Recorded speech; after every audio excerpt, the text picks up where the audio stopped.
This is a true first-hand account of the innermost thoughts of Art, my grandfather, written in love letters to Lois, my grandmother, back in 1944 while he was serving in the United States Marine Corps during World War II. We are now on letter 3. Last time we left off, we knew that these two were about to have their first date on Friday, April 14th. We know that Art had promised to stay away from the stuff, alcohol, in order to have this first date, and that he finds it no big deal because he just cannot wait to see her. I've also learned from speaking with my mother that Art joined the Marines when he was 18 years old. So at this point, he has seen and experienced the first-hand horrors of war for 3 years. No wonder he was drinking with his buddies when these two first bumped into each other. So he tells her in his last love letter that he expects to be here home for a month and a half at the longest. This week's letter begins, "My darling Lois." Aw, how sweet. He's gone from "Hey Shorty" to "My darling Lois." He continues, "It seems like the world has suddenly collapsed on me. Nobody can realize the way I feel this morning after receiving my orders. Checked in here at 7:30 this morning and was immediately given orders to report to California. I'm leaving this afternoon by myself for a 5-week course. Nothing could have ruined my plans for next weekend anymore. Aw, poor Art. I was going to call you up this morning, honey, but I'm just afraid I wouldn't even be able to talk. I know what that feels like, when you're just so hurt and scared and upset and your throat constricts and you just can't speak any words at all. Poor Art. My heart just breaks for him. If only you knew how deeply I am in love with you, I know you would understand. Last night, coming back on the bus, I was the happiest man in the world. I didn't mind waiting in a mile-long line. I didn't mind standing up all the way back. My insides are just being torn in two. If only I knew what your true feelings for me were, Lois. It wouldn't be so bad going out there. And if only I knew when I came back that you'll still be here. I could leave here with a reasonable amount of happiness, but being in doubt has me hanging on the ropes. You mean everything in the world to me, darling Lois. And this just hurts something terrible. If there was only some way you could answer me. Please try, Lois. Send a letter to the old address. They will forward it to me. What with leaving this afternoon, my pay will not catch up to me for another 2 weeks. And with me owing you that money... Maybe you think I'm silly telling you all this, but regardless of the way you feel towards me, I'm still crazy over you, Lois, and it will always be looking at your picture now. Honey, it sends my blood pressure up, just like it did when I had you in my arms. If only last night could have lasted forever. Thank God I never caught the 6 o'clock bus. Everything I write here seems so darn inadequate as to my true feelings, but maybe you can get some idea of my true love for you. Time is growing short now, dear. I have so much to do, but I couldn't do anything until I wrote this letter to you. Please, dear, write as soon as you can, and I'll be going crazy until I hear from you. My mind is just one big jumble now, and it's got to be up to you to restore order. Nobody around me knows why I look so forlorn, because leaving you is the main reason, and oh, God, how it hurts. Frankie and the rest of the boys, they're going to Oklahoma tomorrow. Going where I'm going and by myself is supposed to be really good. But I'd gladly toss it all overboard just to be able to see you once again. I couldn't even eat this morning, so you can see I have it really bad.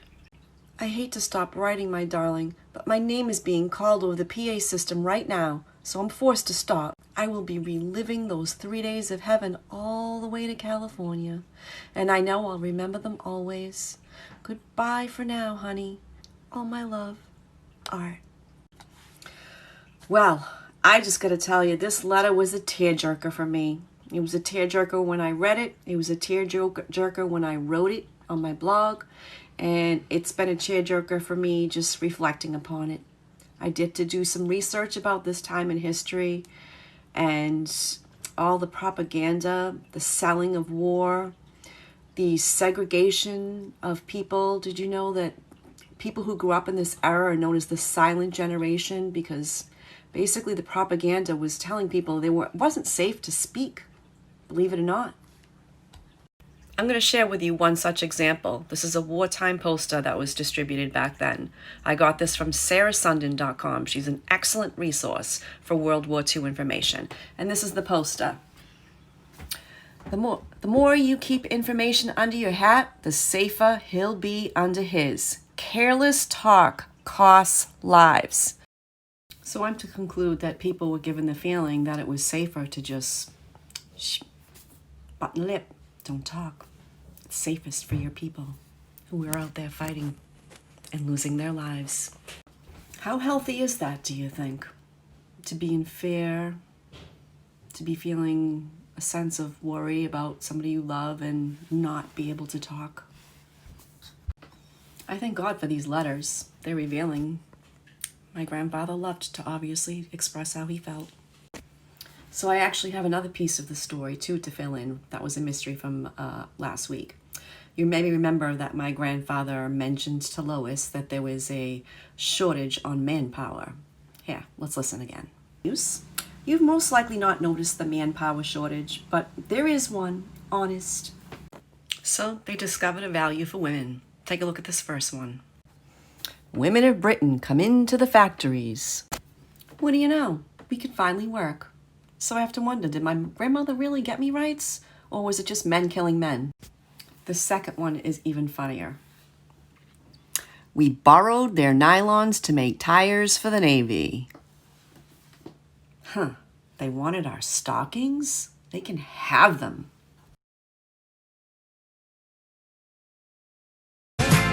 Yes, her name was Jill, and when I walked her home. And this last one really takes the cake. Keep mum. She's not so dumb. Careless talk costs lives.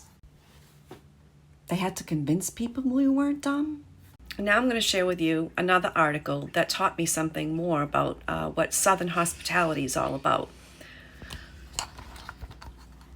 This story was actually taken from weather.gov, and it was talking about a plane that was taken straight up in the air and sent right down on military barracks in Tennessee. That was actually a stage war zone for 3 years.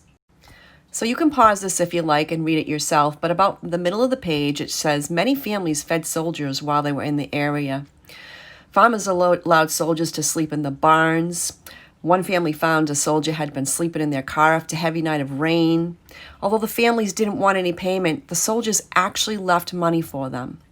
And some boys actually would just shine shoes for people.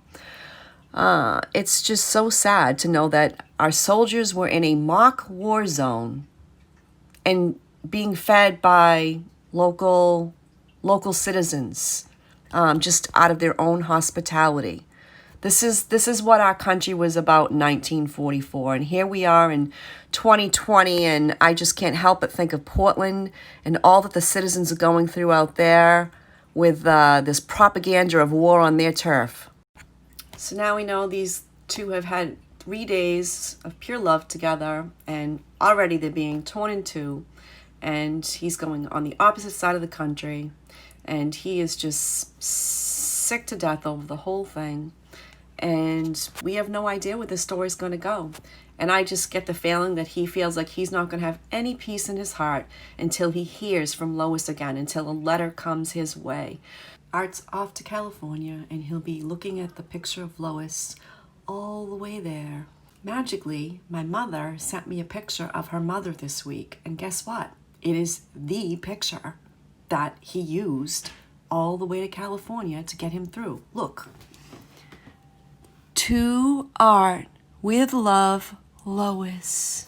So stay tuned for next week, and I can't wait to see what next week's letter brings. I actually don't read these letters myself until Sunday, and then I share them on Monday. I want them to be a surprise, and I want them to touch me so that I can properly convey the way they feel to me, to all of you. So thank you for listening. Until next week, I'm Debbie. Stay peaceful and God bless.